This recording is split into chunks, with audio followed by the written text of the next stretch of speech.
আছে গৰু নাবাই হাল থকাতকৈ নথকাই ভাল এই প্ৰবচন ফাঁকি খাটিছে শিৱসাগৰৰ বেতবাৰী পশু চিকিৎসা কেন্দ্ৰৰ ক্ষেত্ৰত।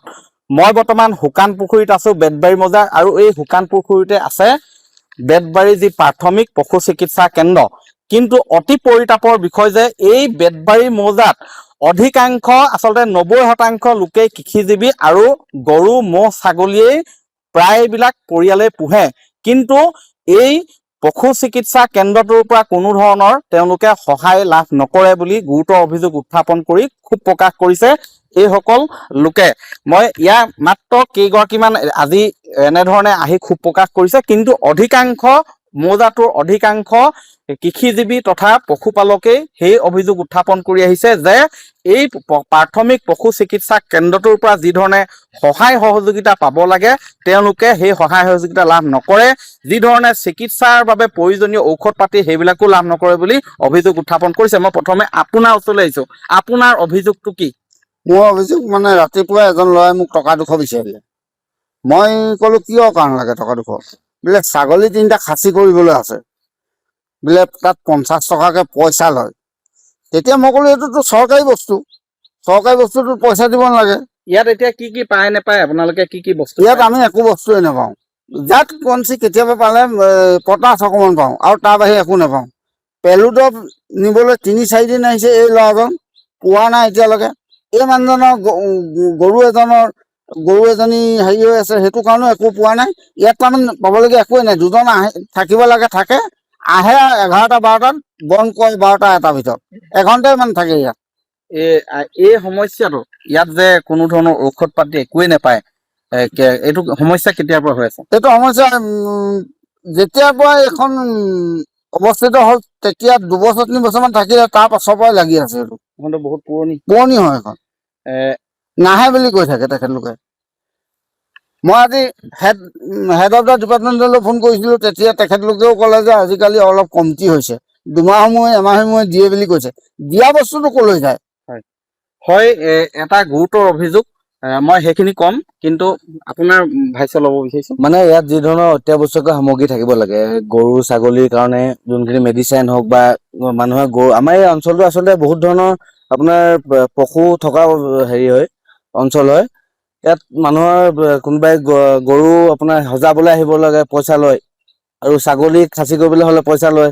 বিভিন্ন ধৰণৰ অভিযোগ আছে ৰাইজসকলৰ, আৰু অত্যাৱশ্যকীয় যিখিনি সামগ্ৰী আছে ইয়াত কোনো ধৰণৰ একো নাপায়। ইয়াত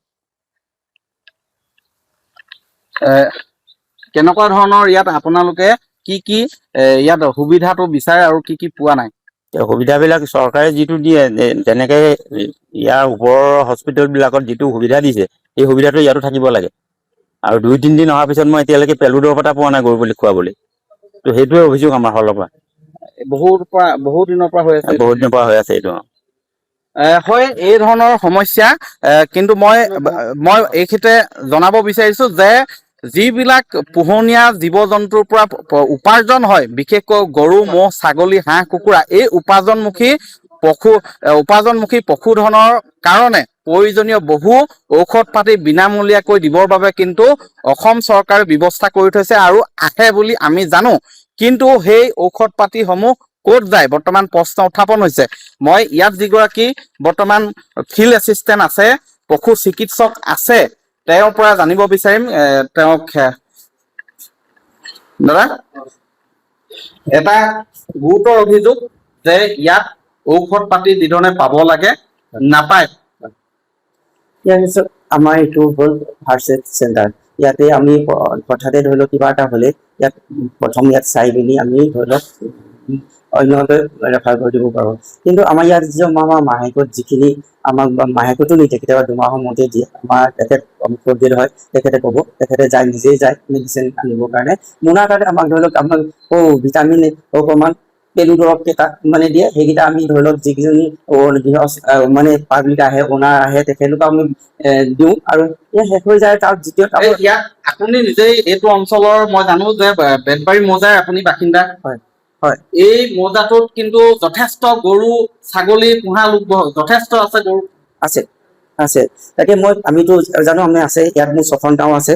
মই বৰপাতৰ গোহাঁই গাঁও, দৰগাঁও, গম পাইছো বহুত কেইখন আছে আছে আপুনি ইয়াত যি ধৰণে প্ৰয়োজন হয় হয় সেইমতে আপুনি ইয়াৰ পৰা ওপৰ মহলত জনাই যে আমাৰ ইয়াত বোলে মাহেকৰ মূৰত বা এইটো ছিজনত হয় ইমান ধৰণৰ ঔষধ লাগিব কেতিয়াবা অৱগত কৰিছেনে নাই অৱশ্যে আমাক আমি ৰিকুৱেশ্যন পঠাওঁ যে মেডিচিন আমাক লাগে ইয়াত কেনে যে আমাক যিখিনি দিয়ে সেইখিনি আমি ল'ব পাৰোঁ তাতকৈ আমি ধৰি লওক দাবী কৰিবলৈ নোৱাৰোঁ নিশ্চিতভাৱে কম আহিব লাগিব নহ'লে কম আহিছে কম আহিছে কম অহাৰ কাৰণেতো আমি ধৰি লওক এতিয়া কোনোবা ধৰি লওক আমাক দিয়া এইবাৰ ধৰি লওক 8টা বা 6টা পেলুটৰ সেইকেইটা আমি পাব্লিকক আমি দিয়াৰ পাছত আকৌ যদি আহে আমি ক'ৰ পৰা দিম এইটো তেনেকুৱা হয় সেইকাৰণে আৰু হয় মই পুনৰ জনাইছো যে আৰু দুই এগৰাকী ব্যক্তি আহিছে এনেধৰণৰ ক্ষোভ প্ৰকাশ কৰিবৰ বাবে মই তেওঁৰ ভাষ্য ল'ম আৰু এগৰাকী আছে মই আপোনাৰ ওচৰলৈ আহিছো এই পশু চিকিৎসা কেন্দ্ৰখনত যিটো আশা কৰে আপোনালোকে সেই আশা কিমান দূৰ ফুলফিল হৈছে কিমান দূৰ এতিয়া আমি ক'বলৈ গ'লে মানে আপোনাৰ 100% নাই পোৱা বাৰু আমি অন্তত 50% হ'লেও পাওঁ অন্তত ডক্তৰ এজন কেতিয়াবা পাওঁ এই মেডিচিন কেতিয়াবা আহে মেডিচিন কিমান মেডিচিনটো প্ৰায় নাথাকে খুব কমেই থাকে ভিটামিন থাকে আৰু মেডিচিন নাথাকে কিনিবলগীয়া হয় হয় ইয়াত আচলতে যিবিলাক ঔষধ পাতি যি ধৰণে ইয়াত পৰ্যাপ্ত পৰিমাণে থাকিব লাগে সেইবিলাক তেনেধৰণে নোপোৱা বুলি তেওঁ উত্থাপন কৰিছে নিজেই কৈছে সদৰি কৰিছে কিন্তু ৰাইজৰ আৰু এটা অভিযোগ আছে যে ঔষধ পোহনীয়া জীৱ জন্তুৰ কাৰণে যি ঔষধ প্ৰয়োজন হয় সেই ঔষধ যোগান ধৰাৰ পিছতো কিন্তু যিসকল পশুপালক আছে প্ৰয়োজনত তেওঁলোকে লাভ নকৰে সেই ঔষধসমূহ ক'ত যায় নে এইখন প্ৰতিষ্ঠানত কৰ্মৰত কৰ্মচাৰী তথা চিকিৎসকে আন ক'ৰবাত আচলতে বিক্ৰী কৰে নে আন কোনো কাৰণত আন ঠাইলৈ যোগান ধৰে সেয়াসমূহ অনাগত সময়ত